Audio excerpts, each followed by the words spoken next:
In this video, we are going to connect our virtual machines.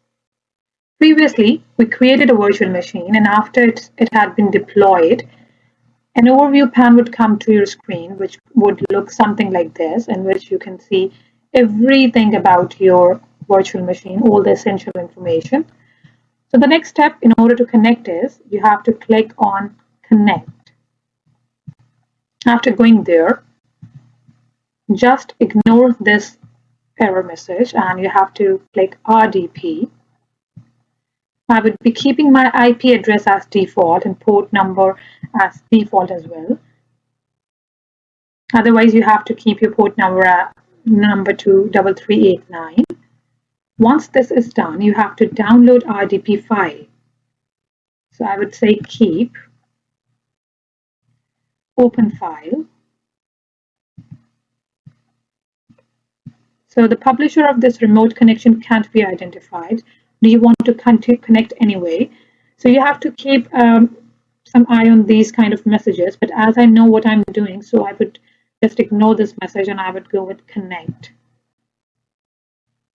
Now I have to enter my credentials.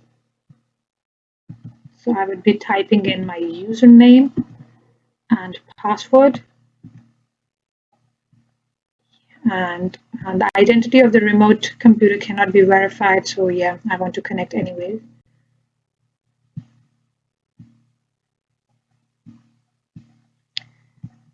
So now a new virtual machine has launched inside my lab.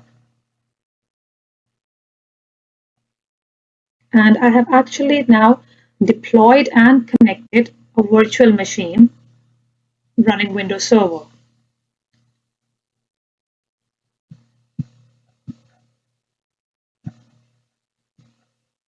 So it would take a few seconds.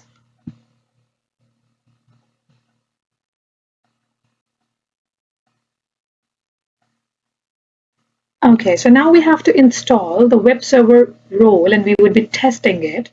So in that case, I am going to open up Windows PowerShell.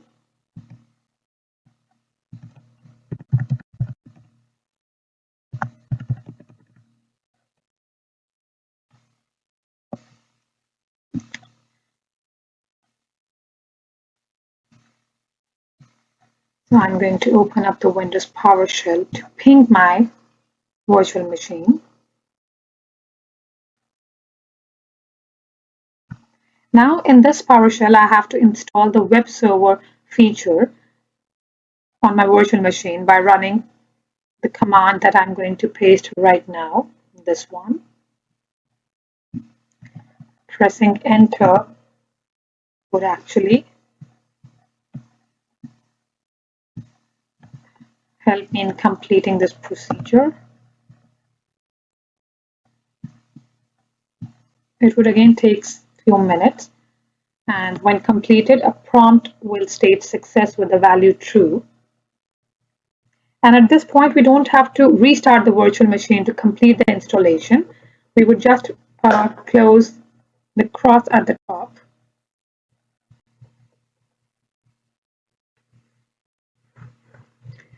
Or the other way is we can just minimize it, but I want to keep an eye on the installation, so I won't be doing that.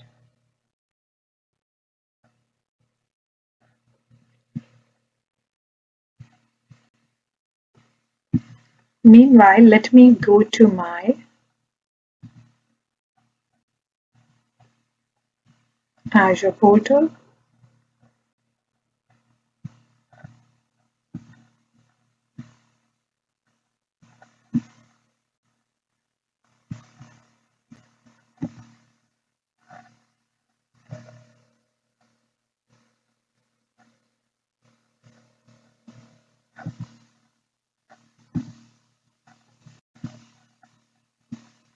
So I'm going back to Azure portal and see.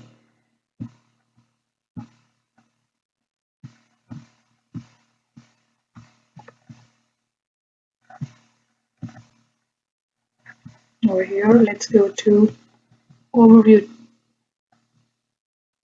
blade of my VM,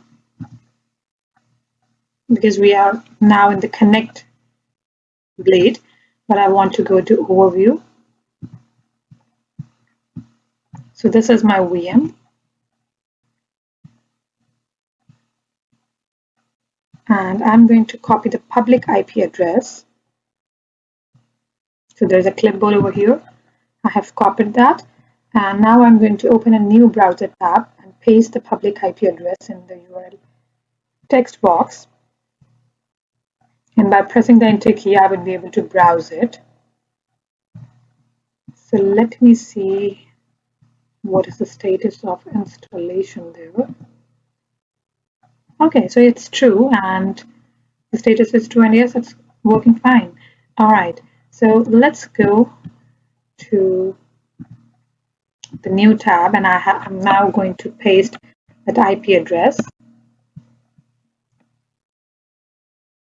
So this welcome page will be displayed, and this is an indication that I have created a new VM, which is running on a web server, and that is accessible via its public IP address.